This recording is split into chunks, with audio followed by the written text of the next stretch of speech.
안녕하세요. 31살 여자입니다. 결혼한 지는 이제 2년 되었습니다. 상대적으로 형편이 어려운 시댁이었지만 결혼했습니다.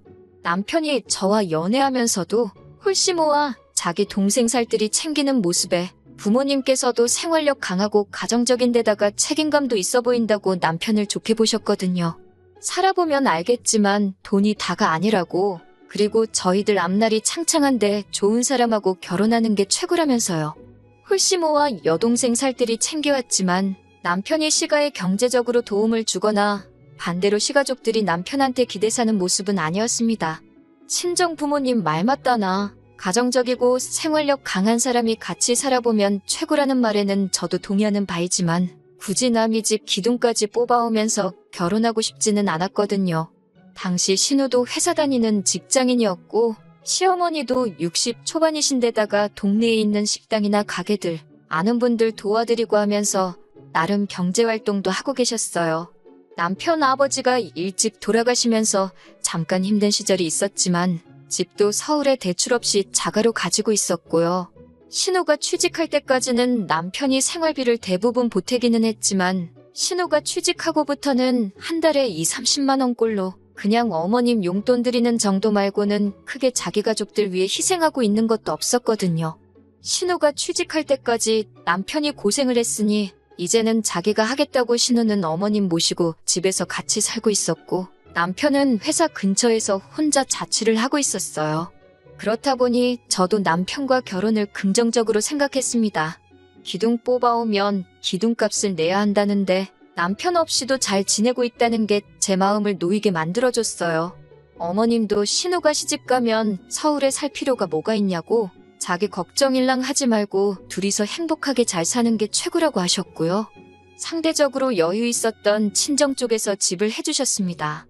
대출이 조금 껴있기는 했지만 역세권인데다가 오래된 아파트라 재개발호재도 있었던 곳이라 대출받은 금액보다 집값이 확 올라버려서 대출금 갚아나가는 건 아무것도 아니었어요.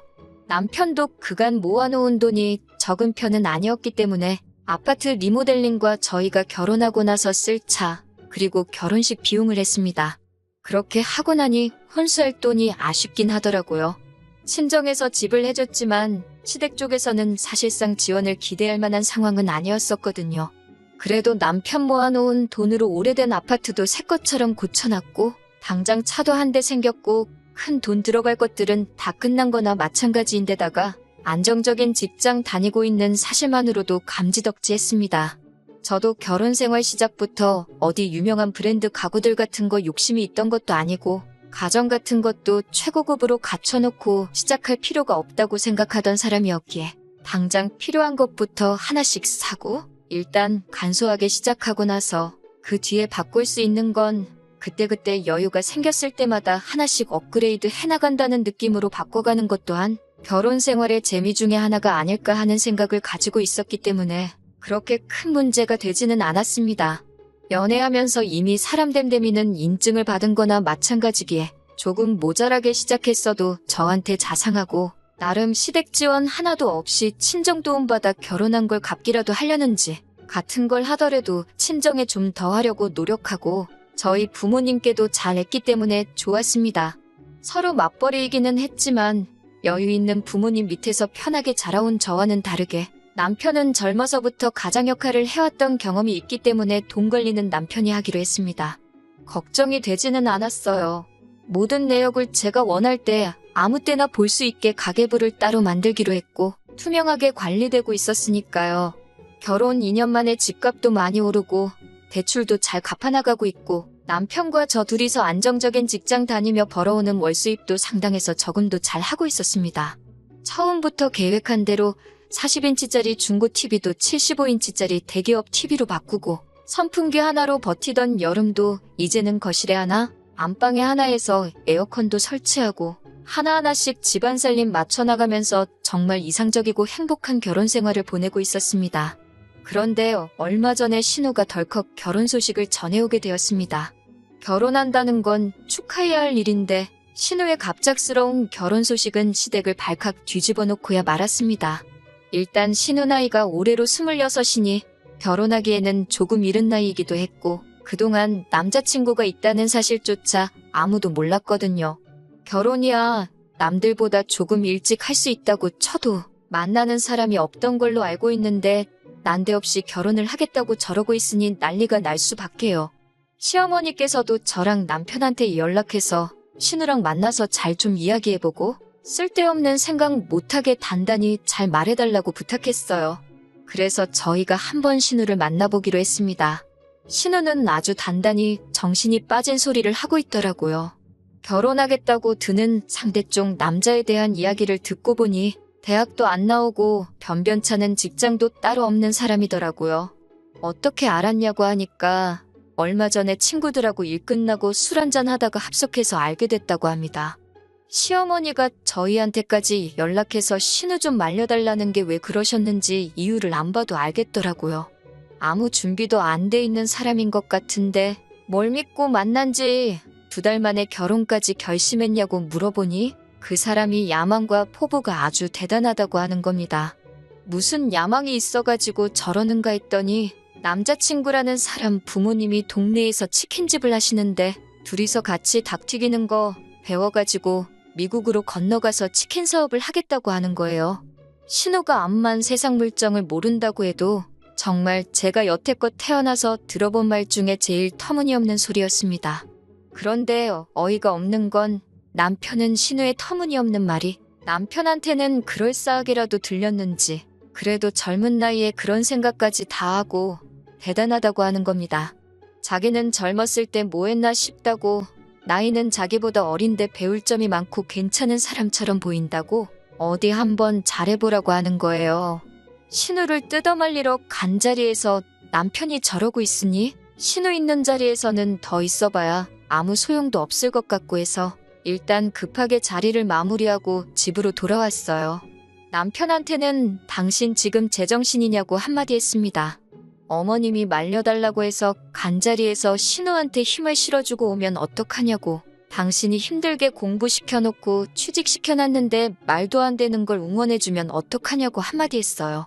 남편은 요즘 뉴스만 틀면 한류의 기세가 대단한 것도 모르냐고 해외에서도 한국 거라고 하면 알아주는 세상이 된 건 모르냐고 하면서 동생이 장하지 않냐고 하는 겁니다. 그리고 세계에 한국 음식 알리는 거 따지고 보면 국위선양 하는 거라고요. 우리 부모님 세대가 해외 나가서 고생하고 그런 시대는 지났다고 어차피 신우가 저렇게 고집 부리기 시작하면 아무도 못 말린다고 하면서 그냥 응원을 해주자고 하더라고요. 그러면 우리한테 말려달라고 부탁하신 어머님한테는 어떻게 말할 거냐고 했더니 어머님은 자기가 알아서 말할 테니 걱정하지 말라는 겁니다. 마침 제 주변에도 이민 간 친구가 한 명 있어서 현지 상황에 대해서 물어봤는데 친구는 잘 돼서 대박이 나면 한국에서 치킨집 하는 거보다 몇 배는 좋겠지만 현지 상황도 말이 아니라고. 그리고 닭을 튀겨 먹는 게 미국이 원조나 마찬가지인데 현지인 입맛도 생각해야 되고 쉽지는 않을 거라고 하더라고요. 그리고 미국도 요즘 불경기라서 주변에 있던 잔뼈 굵은 한인 자영업자들도 두 손 두 발 들고 한국으로 역이민 가는 사람도 많다고 시도해보는 건 자유지만 내 가족이면 오지 말라고 하겠다는 식으로 말을 해줬어요. 이런 상황을 전해줘도 남편은 젊은 애들이니까 번뜩이는 아이디어가 있을 것이다 하는 희망회로만 돌리고 있더라고요. 나중 가서는 저도 자포자기했습니다. 망해도 신우 인생이 망하는 거지 내 인생에는 아무런 영향이 없다고 생각했으니까요. 신우가 망하기도 전에 제 인생에 아주 커다란 영향을 줄 것이라고는 그때까지는 상상도 못하고 있었습니다. 시어머니한테서 가족회의를 해야겠다는 연락을 받고 남편과 같이 시댁으로 향했습니다. 저는 그때까지만 해도 어머님이 포기 안 하시고 아예 온 가족들 앞에서 단판을 지으시려는구나 생각해서 저도 제 나름대로 만반의 준비를 하고 갔어요. 그런데 시어머니는 신우 옆에 앉혀두고는 저희한테 돈을 얼마나 모아놨는지 물어보시더라고요. 처음으로 돈 관리를 남편한테 맡긴 걸 후회했어요. 제가 관리했었더라면 안 좋은 낌새를 느끼고 안 알려줬겠지만 남편은 2년 동안 모은다고 모았지만 대출도 있고 살림살이 바꾼다고 3천만 원 정도밖에 없다고 한치의 고민도 없이 말을 하더라고요. 어떻게 남편이 구워 삶아놓은 건지 시어머니도 신우를 시집 보내서 미국으로 보내기로 결심을 한 듯한 눈치였어요. 그런데 돈이 얼마가 있는지 왜 물어보나 싶었는데 남자 쪽 집에서 닭튀기는 기술이랑 이런 걸 다 가르쳐 줄 테니 미국으로 이민 가는 비용부터 정착금을 다 시어머니 쪽에서 부담하도록 조건을 걸었다는 겁니다. 자식들 2억 말리 외국 땅으로 보내서 고생시키고 싶지는 않으시다고요. 제가 그건 또 무슨 말도 안 되는 소리냐고, 미국 집값이 얼만지나 알고 하는 소리냐고 했습니다. 그 돈이면 동네에다가 체인점을 차려도 2개는 차리겠다고, 어디 동네에서 닭튀기는 거 가지고 말도 안 되는 장사를 하려고 하냐고, 그 집구석 완전 사기꾼 아니냐고 했습니다. 그런데 신우가 옆에서 저보고 공부만 해서 뭘 모르나 본데, 체인점은 본사에서 이렇게 뜯어가고 저렇게 뜯어가서 남는 것도 없다고 하더라고요.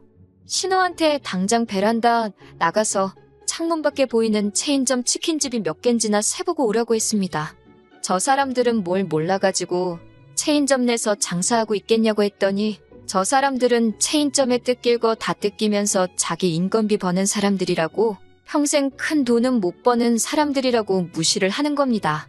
자영업 하는 사람들 중에 직원들만 써서 수급만 해가는 사람이 몇이나 되는지는 아냐고 물어봤어요.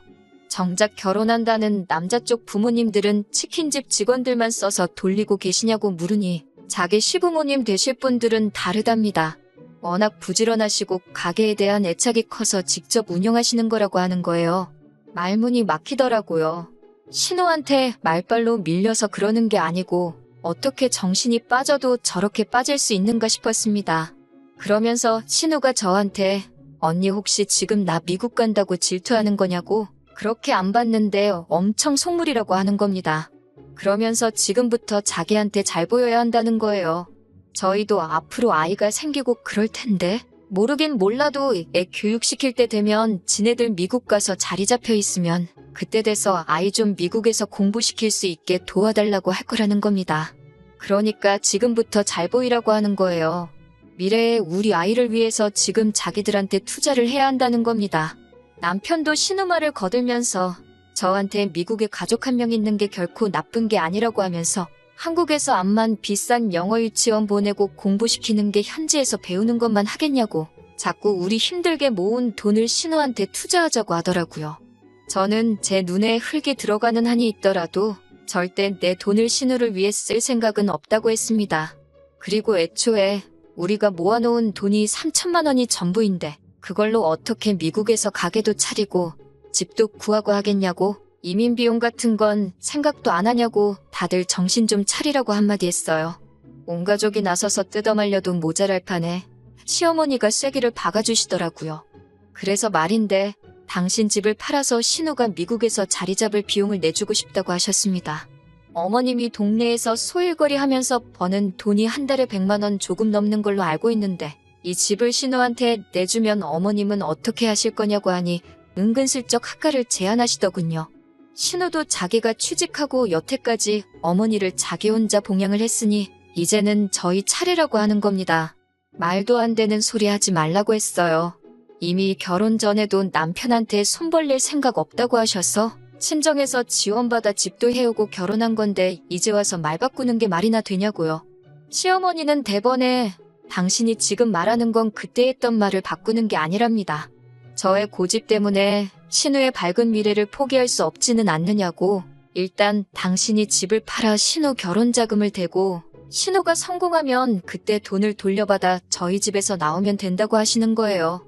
그때까지 어머님도 저희 집에서 아무것도 안 하실 것도 아니고 저희 맞벌이 부부 하는데 집안일 할 사람 필요하지 않겠냐면서 집안일을 대신 해주시겠다는 거죠. 그리고 덧붙인다고 하는 말이 앞으로 아이가 태어나면 아이 봐줄 사람도 필요하지 않겠냐고, 그때 돼서 시어머니가 자기가 애를 봐주고 하면 되는 거 아니냐고 하더라고요. 아주 쌍으로 모녀가 아직 생기지도 않은 애를 가지고 키워준 애 공부시켜준 애 하면서 저러고 있으니 웃기지도 않더라고요. 그래서 알아서 하시라 했습니다. 더 말해봐야 내 입만 아프고 들을 생각도 없는 사람한테 떠들어봐야 제 시간과 감정만 낭비하는 거나 마찬가지니까요. 단지 저는 그 어떤 이유로도 학가할 생각 없고 더더욱이 그 이유가 말 같지도 않은 신우 때문이라면 더더욱이 그럴 생각 없다고 했습니다. 하지만 남편이나 어머님 뜻을 제가 꺾을 수는 없는 것 같고 이 집구석에 남이라고는 저 하나밖에 없으니 이참에 아예 남이 되겠다고 이혼할 테니까 어머님이 집을 팔아서 신우 미국을 보내주든 치킨을 시켜주든 그건 어머님 돈이니까 알아서 하시라고요. 잘도 신우가 치킨 팔아서 어머님 집 한 채를 다시 해주겠다고 로또 되면 그 돈 갚겠다고 하는 말이랑 뭐가 다르냐고. 장담컨대 신우가 닭집 차려서 미국에서 금이환영하면 그때부턴 제가 사람이 아니라 닭이라고. 그때는 집 팔고 양계장 들어가서 살겠다고 하고 뛰쳐나왔습니다. 집에 먼저 택시 타고 돌아와서 남편 짐이란 짐은 다 집 밖으로 모아다가 빼놨습니다. 뒤늦게 돌아온 남편이 자기 옷 가지며 밖에 나와 있는 거 보고 이게 너 혼자만의 집이냐고? 뭐 하는 짓이냐고 소리치길래 어디 자신 있으면 소송까지 가보자고 한마디 했습니다. 남편은 쫄았는지 자기 옷까지 챙겨다가 다시 시댁으로 향했고요. 적당히 했으면 남편이 리모델링 한 것도 있고 차 가져온 것도 있고 하니까 그 부분 제대로 계산해서 협의 이혼을 하려고 했는데 이 인간이 기어이 소송까지 걸어왔습니다. 2년이라고 같이 살았다고 재산분할 인정받기는 했는데 기어도라고 얼마 인정받지도 못해서 제가 주려던 돈보다 훨씬 싸게 나왔어요. 그냥 넘어가려고 했지만 저한테 소송까지 걸었던 게 괘씸해서 친정부모님 인맥으로 좋은 변호사 구해다가 위자료까지 청구했더니 남편 손에 돌아가는 거는 거의 없었습니다. 그래도 연애부터 결혼까지 같이 한 시간이 길다 보니 아무리 막장으로 치달아서 이혼을 하게 되었어도 털어내는 데는 시간이 조금 걸렸습니다. 소송까지 걸면서 사허됐으니 정신적으로도 많이 힘들었어요. 그런데 소송 끝나고 석 달도 안 돼서 남편한테서 어떻게 지내냐고 연락이 오더라고요. 자기가 이제 정신 차렸다고 많이 후회하고 반성하고 있다면서 다시 시작해보면 안 되겠냐고 하는 겁니다. 어머니 학가 이야기는 두 번 다시 꺼내지도 않을 거고 저한테 속죄하는 마음으로 평생 갚아가면서 살고 싶다고요. 소송까지 걸던 자식이 왜 저러나 싶어서 알아봤는데 신우고 신우랑 결혼할 사람이고 두 사람 다 이민 준비 과정에서 비자부터 발급받지 못해 미국 가는 건 무산이 돼버렸다고 하네요. 힘들게 들어간 직장까지 때려친 신우는 직장도 없는 남편 벌어먹인다고 그 집 구석 밑으로 기어 들어가 지금 그렇게 원하던 닭튀기는 기술을 전수받고 있다고 하고요. 어머님은 신우 이민자금 대준다고 요즘 같은 부동산 불경기에 급매로 집을 헐값에 넘기셨는데 막상 신우가 저렇게 나가리가 나버린 데다가 야망과 패기 넘치는 백수 남편 먹여 살리겠다고 어머님 봉양도 포기하고 그 집 구석에서 시집살이를 시작했으니 낙동강 오리알이 돼버린 거고요. 신우도 정신이 나간 게 그 남자한테 콩깍지가 얼마나 씌인 건지 그 남자 먹여 살리겠다고 그 집 구석으로 기어 들어간 건지 어떻게 보면 사람이 미치면 어디까지 갈 수 있는지 보여주는 것 같아서 무섭기까지 하더라고요. 남편은 남편대로 이혼남 딱지 붙은 것도 불리한데 모아놓은 돈도 집도 절도 없는데 홀씨모까지 달고 살게 되었으니 앞으로 재치는커녕 연애도 못하게 생겼으니 저한테 다시 잘해보자고 연락한 것 같았습니다. 꼭 찍어 먹어봐야지 똥인 걸 아는 멍청한 남자는 제 쪽에서 사절이라고 일 없으니까 앞으로 연락하지 말라고 했어요. 또 연락해오면 다음에는 저도 법적인 절차를 밟아야겠다고 울음장을 놓으니 그 이후로는 두 번 다시 연락도 못하더라고요. 신우 망했다는 말에 속이 후련해졌으니 제가 나쁜 사람 같은데 그 좋아하던 대들보 노릇 다시 할 수 있게 만들어줬으니 좋은 일도 하나 한 것 같아서 그냥 그걸로 퉁치려고 합니다. 소원 성취 시켜줬으니 괜히 저한테 다시는 기웃거리지 말고 알아서 평생 그 모양 그 꼴로 살았으면 좋겠어요.